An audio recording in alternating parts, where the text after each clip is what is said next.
Lopez wants it away. And it's hit deep to left center. Andrew Jones on the run. This one has a chance. Home run! Mike Piazza and the Mets lead 3-2. Bartolo has done it! The impossible has happened!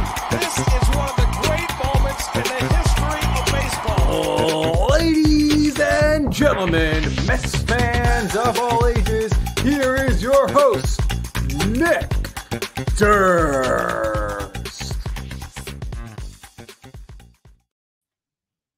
Hello, Mets fans. Welcome back to another edition of Bleav in the Mets right here in the Bleav podcast networks. And of course, on the Bleav in the Mets YouTube channel, if you're watching us on YouTube. If you haven't already done so, obviously like the video, but make sure you subscribe. You never want to miss a video. You never want to miss an episode of the number one Mets podcast there is in all of the internet. I'm Nick Durst, and right now, this time of year, typically, I get very excited. Oh, spring training, I can't wait. It's going to be such a great season for the Mets. Not getting those vibes this year. I'm dreading spring training. Whatever. I'm not ready for baseball seasons to start at this point because I'm disappointed with the Mets and their lackluster offseason so far. And I think there's a lot of holes in this team. The bullpen is a mess. Obviously, they lose Dave Robertson.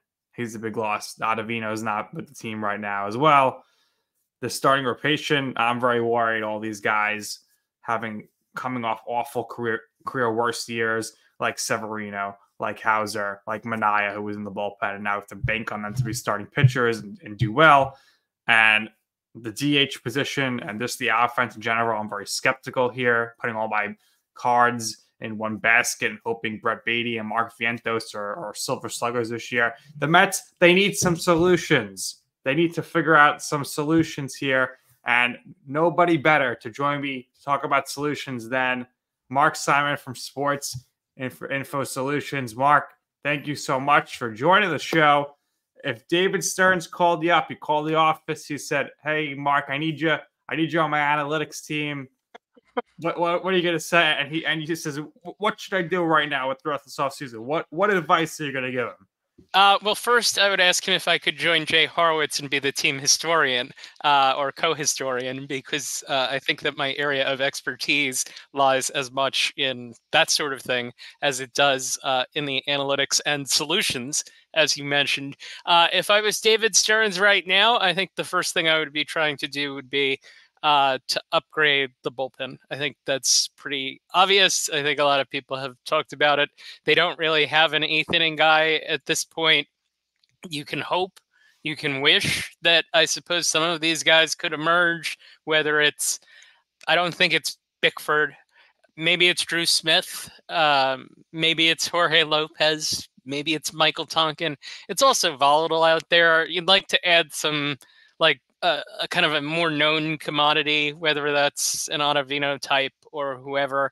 So I think my first suggestion would be there. My next one would probably be to add another starting pitcher, so that because at some point during the season, someone's going to go down. So you're going to need innings from somewhere. You're not necessarily going to get 120 or more from every one of those guys that you've got in your top five. So I would think that way. I don't. That doesn't mean Blake Snell. I'm not that much of a fan of a guy that walks as many batters as he does, but I think I would start there. Other than that, I don't know. It seems like they're playing for the 6th seed. That's my biggest takeaway from the offseason. And as someone a lot of teams seem to be doing that, and I don't know that I'm that enthusiastic about watching teams try to do that. Yeah, I think pretty much the Mets roster is set. Maybe they add a really low-level reliever at this point. I thought they were could have targeted like a Kyle McHugh before he retired the other day. I thought he would have been good. I thought the guy they really should have gotten and shouldn't have left last year was Seth Lugo. I thought he would have been great in the rotation. He got a nice deal for himself. And really, they're set. They're really not playing for this year. David Stearns could say that he thinks they're going to be in the playoffs. I don't see it. You have a rookie manager who is coming off the bench of the bench coach for the Yankees, who had their worst season in 30 years. So I still don't understand how he ended up being the top candidate for the job. I don't know how the Mets are better this year with Mendoza than they would be with Buck Showalter, but obviously they're going with the first-time manager so that the manager can grow with the team, because that's the only thing I can think of. They don't really care about this year. Buck Showalter, I think maybe he could have scraped this team into the playoffs. I mean, they were only, a handful of games off the Diamondbacks last year making the playoffs. And maybe if they didn't throw the towel in so early and make all the trades, maybe if they just kept on to Verlander or they kept Robertson, it could have been a different story. Who knows? But this team, I said it to my friends when I was at the game. I've said it this podcast many times, dating back to the wild card series against the Padres. In that last game, I said, if the Mets don't make changes next year offensively, I'm not going to go to a game. This team is not going to make the playoffs. I didn't go to a game. They didn't make the playoffs. They had the same roster. Mario Escobar, great September. Yeah, he was gone in April. And they couldn't score enough runs. And they're going back into next year. They're going to next year with this pretty much the same roster offensively, except for the fact that you're adding Harrison Bader, who has not played over 100 games in years. And when he does, Mark, he's like at best, a 240, 250 hitter. So right. I don't know, where's the offense coming from? We talk about the and starting pitching soon, but are we really going to be able to say, don't worry about the offense because Starling Marte is healthy this year? All right. So where is the offense coming from? I think one, it starts with Jeff McNeil being better, which if you look at his last 55, 60 games last year, he was significantly better than he was in the early part of the season. I think the offense comes from Lindor, who was really like, his season's weird because his season was very little until things got bad. And then his season was great the rest of the way. So you would hope that comes next year. I think the offense comes from Alonso. I think that's obvious. We don't need to necessarily go too deep there on that. I think the offense comes from Alvarez. You do have to figure that these are guys, whether it's Alvarez or Beatty, and those I think are the two that I would pinpoint. These are guys that people believed in for a reason. So I think, and the projections on Beatty in particular are pretty good going into this season from the folks that do them on Fangraphs, the Steamer folks. And I think his Zips ones are pretty good too. So I think the offense comes from Nimmo, and I think the offense, you do hope for, something decent from Marte, but that's not a given. But I'm talking improvements from McNeil, full year from Lindor of consistent good play, better second-year guys. And I'll say this too, you said you think the roster is set. I think because of the volatility of things this offseason, if you look at the top 50 free agents in like MLB Trade Rumors, their list, and there being still like 20 guys available, I think they've got at least one more move in them of significance. I don't have any idea what it is. Like, I don't think it's Matt Chapman or anything like that. I thought a move of significance they should have done was what the Brewers just did, and that's sign Rice Hoskins. Like Hoskins. A 2-year deal, 16, 17 million a year. That's nothing for the Mets. And I know that you're not about this year, you're saying, but if you get him to that 2-year deal, he's on the cheap for the following year. You could probably lock him up for 30 home runs. You need that backup first baseman. I don't know who's the backup first baseman right now. I guess Vientos. And you could have had him DH. That's what I would have done. I thought that would have been a perfect move. I would love to see them go with Cody Bellinger. Sure, it's not going to happen, but I think they need to do something a little different here. I think what will help offensively is having Eric Chavez be the hitting coach again. I think it was so stupid of the previous regime to make him bench coach, where he was great at the hitting coach. I don't think he was really that qualified to be the bench coach. And it showed that the Mets were unprepared in a lot of games in those scenarios where the season before Glenn Sherlock was right there with Buck, having them ready on the base paths and whatnot as the bench coach. So I thought that was a weird move. He's back to hitting coach. And I think that's great for McNeil, who won the batting title under him. Nimmo, who had a career year going to free agency. And it's just a lot of hope here. And I'm done hoping. I'm green. What do you think, Mark? Well, what happens, the age of Twitter and TikTok has lowered attention spans and increased impatience.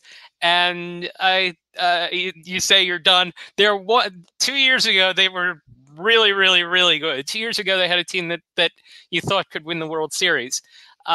Last year, a lot of what went right 2 years ago didn't, and they still return a good chunk of that roster. I don't think they're going to be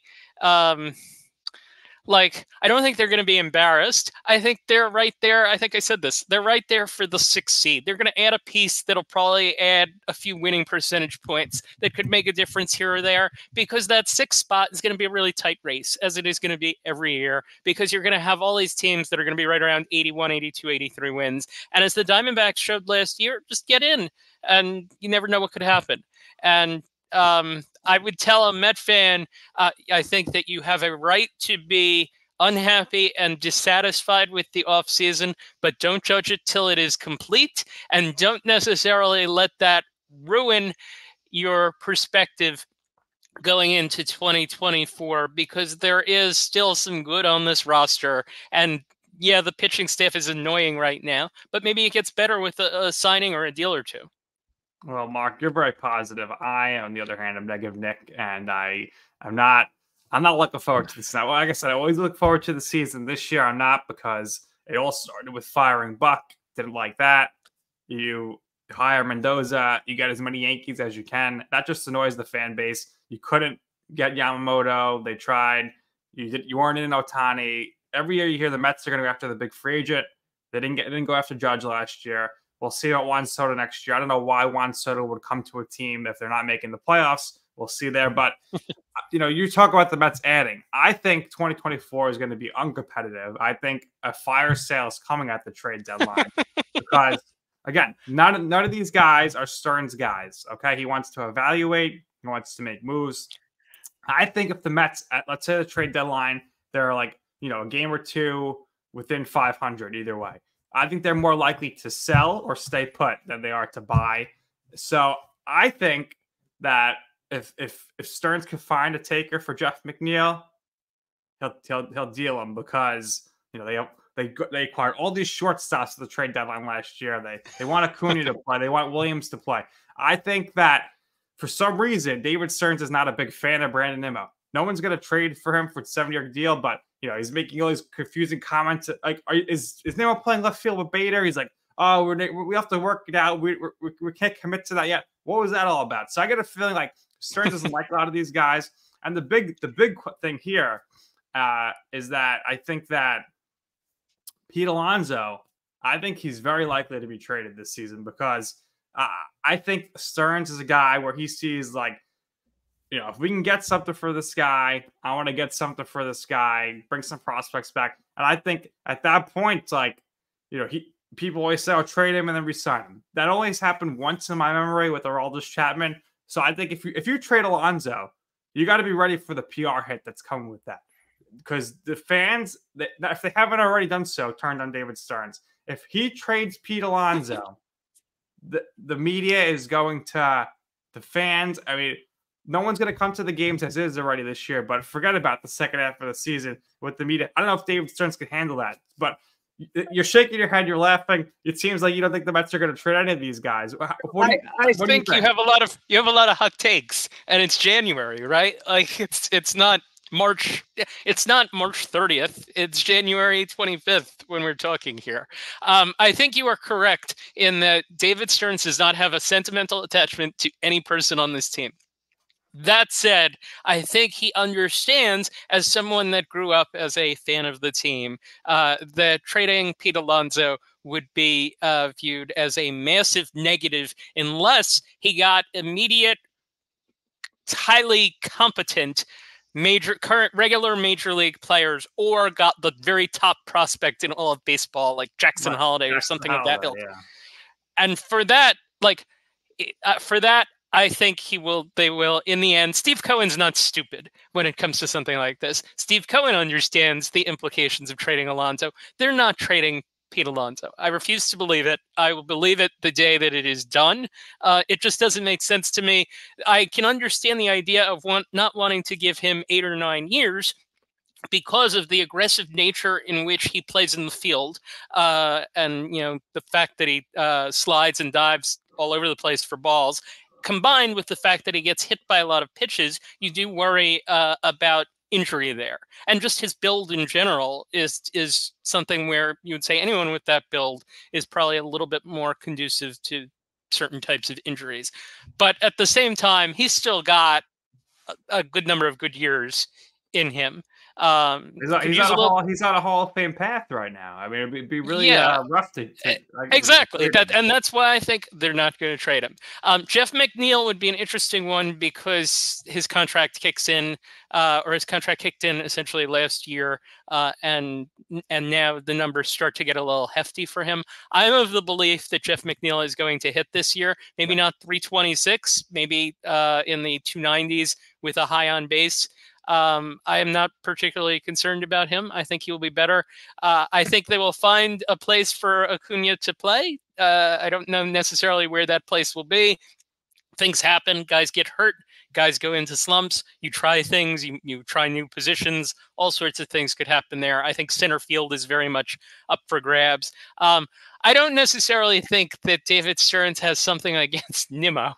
I think David Stearns looked at the defensive numbers for the Mets over the last couple of seasons and looked particularly at the defensive numbers in center field and saw someone that at times made some very impressive defensive plays, but he often, and maybe this is opinion, this is slightly with some data that we have at SIS, I think he made certain plays look better than they would have been for other center fielders.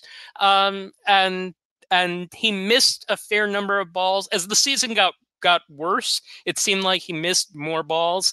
And I think you put him in left field, he immediately turns into a positive defensive value left fielder. And you're putting a guy in center who's if he's healthy, he's really good. About playing Nimmo in left field, though. He was asked, "Is Brandon Nimmo going to play left field this year?" He's like, "Yeah, because they probably haven't had conversations about that. And they haven't necessarily set the roster yet. You don't know who else they might get. And you pay him over $10 million. You got to assume maybe Nimmo's going to play right. I mean, I don't know what's the mystery here." Right, he's going to play somewhere probably that isn't center. And the Bader thing is the idea that you want to be really good defensively in center field. And if he's healthy and if he's right, in theory, he should be pretty good in center field. Now that's run prevention. You're hoping that you're hoping essentially by playing him and accepting the minus that his bat is, that the defense is good enough that it turns Severino and Hauser and Quintana and all these guys, and it bumps their ERAs down a notch. And that's essentially the risk that they're playing. We can talk about theoretical run save. We can talk about actual run save. If Harrison Bader's really good, he's going to save a lot of runs practically. Like he's going to make catches if he's not hurt. So it's so funny that I'm giving you the positive spin on this, because if you asked anyone in my family, they would tell you that I'm an extremely negative person when it comes to evaluating professional sports teams in New York. So market, I'm hearing a lot of Fs. Right. And I think that's fair. You think they're like a 76, 77 win team. Yeah. I think they're probably like an 83 win team. And I would actually tell you, I don't know that there's that much of a difference. There's a very small difference between 77 and 83. 83 is a few wins in the bottom of the ninth on bad hop hits and bloops that fall in. And 77 is what you saw last year, where it seemed like everything went wrong.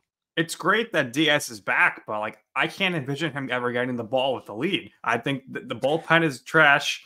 Like I said, the starters are rough. So Brady's back. How are they getting the ball to him? He could get his 27, 30 saves, but I don't think it's going to be much of an impact this year unless you're building out a super bullpen. And I think my last thing on the trade deadline here, Marc, is I think my hope here for this season, the best thing I could hope for is that they're able to trade Luis Severino and Adrian Hauser and Manaya and maybe get some relievers. That's the best hope, my best case scenario I could think coming out of this season. That's rough. I think you need a little more optimism than that. And I would say this about Severino, and people aren't going to like this. Severino is a trust the process kind of move. It doesn't make sense necessarily to sign a guy that had the numbers that he had last year without believing or without knowing that there was something that you think that you can do that will make that guy the pitcher that he was in 2022, when his ERA was low threes, when he struck out 10 batters per nine, when he was very, very good. I don't know what that is. I presume their director of pitching, or whatever the equivalent position is in their organization, has some thoughts on that. And I think that it's a trust the process kind of move. I think Hauser is kind of a fill out the rotation kind of guy. And Minaya they like because at the end of the season, Minaya added a sweeper and was a much better pitcher than he was at the start of the season. And they're saying off of that, if we can get that version of that guy for 120 to 130 innings, we're going to be happy with that. We'll see. That's Obviously, painting the organizational picture. I have low expectations for the season. You're thinking they might be in the hunt. They could be competitive, like David Stern says. I got to see if they can add to this roster before I can even get in hold. Or I need to see that in late April, that Drew Gilbert and Luis Angel Acuna are in the majors along with like a Mike Vassell or a Blade Tidwell pitching-wise, and they're just dominating as rookies. I don't know. I feel like I'd be surprised if these guys are coming up early in the season, because obviously still got the Super 2s and stuff, but the longer you hold them out, if it's not really – look at last year. You don't think that it would have been worth the shot calling up Ronnie Mauricio in May instead of waiting till September?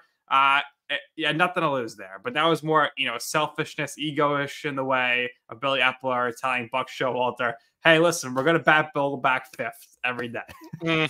So yeah, I think your hope there is like if I told you that Beatty was going to hit like 260 and slug 420 and play a credible third base, you'd be like, oh, that's another win or two, added to the ledger. And you don't have the confidence in that. We got the best week you're hoping for right now is Beatty could be a 260 hitter, when we were hoping he was going to be up here batting 280, hitting 28 home runs, and it doesn't seem to be the case. The problem with the great rookies is that they place great expectations on every other rookie that comes up. Right. Like the whole idea of great rookies is that they're special. And you're going to have more Brett Beattys and your 212s and 320 sluggings than you are your other guys. Yep. I'm looking at the Fangraphs projection right now for Steamer is a 740 OPS for Brett Beatty with 15 home runs in 400 plate appearances. How many errors too? They rate him as a grade average as a 0 defensive player. Oh, yeah. So just that, no wins above replacement. He is just. They haven't won a half. That's not bad. All right. I'm sorry he's not a 5. Like the Mets are going to be in the playoffs. They're going to need more than 15 home runs from Brett Beatty if he's going to play every day. I mean, let's not forget, this is a guy that got sent back to AAA last year. So he did. He was also a first-round pick. He was the number 12 pick overall. He was hitting great in AAA. There's something there. Like let's think about this. Marc Vientos? Do I got to hear about his exit velo again? I can't. Yeah. So I'm not as much of a believer in him. But if we were gonna try and get the Mets, like if you wanted to get them to 83, 84 wins. That kind of roster generally needs in some like 30 to 35 wins above replacement, like history kind of shows. So you're like, all right, how do you get to 30 to 35 wins above replacement? Well, you got to have your 5 guys, and your Lindor's a 5 guy, right? Nimmo in left field, where he's going to be better defensively. He's potentially a 5 guy. Alonso could be a 5 guy, and McNeil could be a 5 guy. Maybe that's a little high for him. Maybe he's a 4, but that's 4 guys Lindor right there. Lindor can't be, a nothing April through July, and then all of a sudden show up August, September, and make his numbers. Right, and sequence matters, absolutely. But I'm giving you those 4 guys, and I'm getting you more than halfway to the number that you need. On the pitching staff, Senga could be a 5 guy. We saw that last year. And now what you need out of Quintana, Severino, Hauser, if you've gotten your I lost track of what the number is, but we're in like we're in like the mid 20s right now. If if one of those guys is really good, he would probably be like, what, a 4? And then essentially you're hoping for, I would suppose, like a 3, a 2, and a 1 out of the others. And that gets you a little bit closer. Now, what you really need, I say that you need 30 to 35, but you're inevitably going to play some guys that suck. And those are going to be your minus guys. So you need a little more than 30 to 35. That's where Diaz comes in. Diaz is a 2 to a 3. That's where a good Beatty comes in. He's potentially a 2 to a 3. Francisco Alvarez with his great pitch framing, if he can figure out how to keep to deter base runners a little bit, he's a 2 to a 3. Marte, if he's healthy, if he's great, he's a 5. If he's not, he's a 1.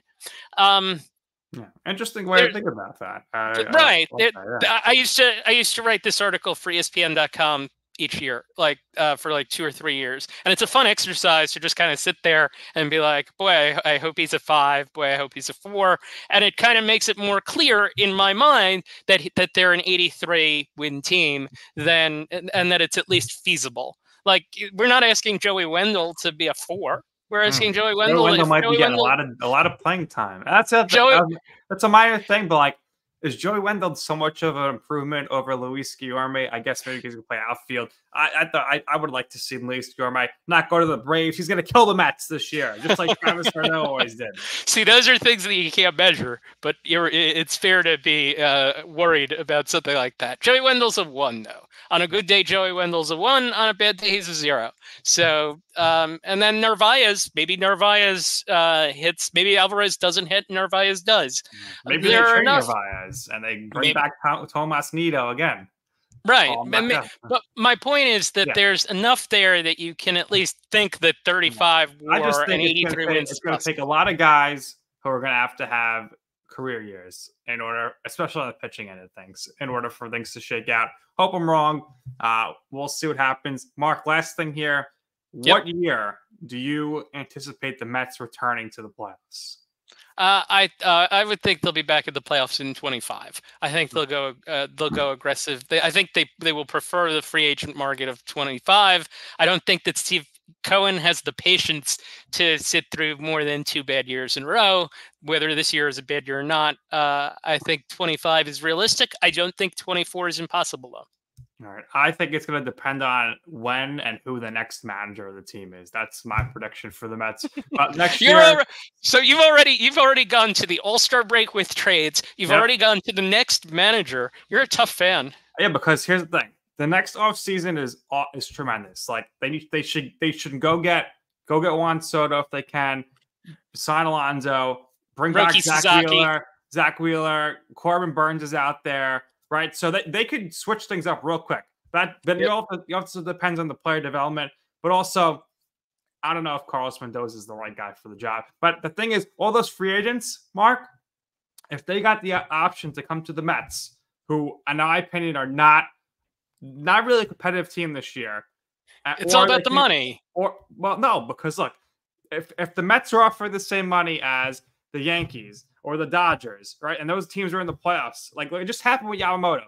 The Steve Cohen effect is a real thing. Steve Cohen is getting used in free agency by his agents to drive up the price. So I think if all things are equal with the money, and we just saw with the Dodgers, and these players can say, I'm gonna go here. I'm gonna win this year. It's a guarantee in the playoffs. Versus I'm gonna come to the Mets to see the vision you're building. Like the choice Yamamoto just made. He was like he got the same money from both teams, but he said I want to win right now. So I think if the Mets aren't competitive this year, and I'm talking like within a game of being in the playoffs, they're gonna have some problems in free agency next year. That's my take. I don't necessarily buy that. I also don't. I have no idea what to think of the manager. He might be great. He might not. I have no idea.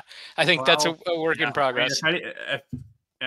You know the guy better than me, but if he's anything like Aaron Boone, then we're looking at some mediocrity. I disagree with you there, but because Aaron Boone, maybe he's great at managing. I don't think he's allowed to do what he wants to do as much as he wants. I think. He is doing what is being told of him by people in the front office. And I think that's the way Mendoza saw it work. And that's the way I think Mendoza is going to do it. So I don't know. The only thing the manager can control right now in the game with this new breed of manager is the clubhouse, and is the clubhouse going to gel? And is everybody's attitude going to stay in check? Is he going to get the respect as a rookie manager who didn't play in the majors? I don't know. The only thing I could tell you about the thing I really don't like about Carlos Mendoza is look at the last 3 World Series winning managers. They're all over the age of 64. They're all veterans of experience. Okay, and that's why you wanted Buck. Yeah, I wanted Buck back. Bochy just won. Snicker won 2 years ago. Dusty Baker won the year before. Yeah, I would have took Joe Madden. Like I just, I wanted a veteran guy in here. And if you were going to go to the first time route, I thought the guy that I would have went with, I would have said, let's try this again to Carlos Beltran. I thought that would have been a nice fit there. But listen, I could go on and on here. Enough of my negative energy. Marc, this has been great. Please let everybody know where they can find you and your work, your podcast as well. Sure. Marc A. Simon Says on Twitter. You can go to sportsinfosolutions.com to read the articles that I write. And I also tweet from SIS_baseball. For those unfamiliar, Sports Info Solutions is the company that does the Fielding Bible Awards. We're the folks that invented defensive runs saved. We sell analytics and tools to roughly 20 of the major league teams. And yeah, that's right. Where you can find me in my work. That sounds great. I think David Stearns, if you're listening, and listen, I know Alex Cohen, she shared videos of our podcast, her Instagram story before. So maybe if she's watching this, listen, David she'll Stearns, harp on your negativity and my David positivity. Stearns, call Marc. Marc's going to get everything all right and worked out here for the New York Mets. Everybody make sure you're following Bleav in the Mets on all social media platforms. And of course, YouTube. Like, subscribe, comment at BLEAVINTHEMETS, Bleav in the Mets. I am on Twitter, aka X, at Nick_Durst, on Instagram, Nick's Food and Stuff. And until next time, everybody, let's hope for the best. And let's go Mets.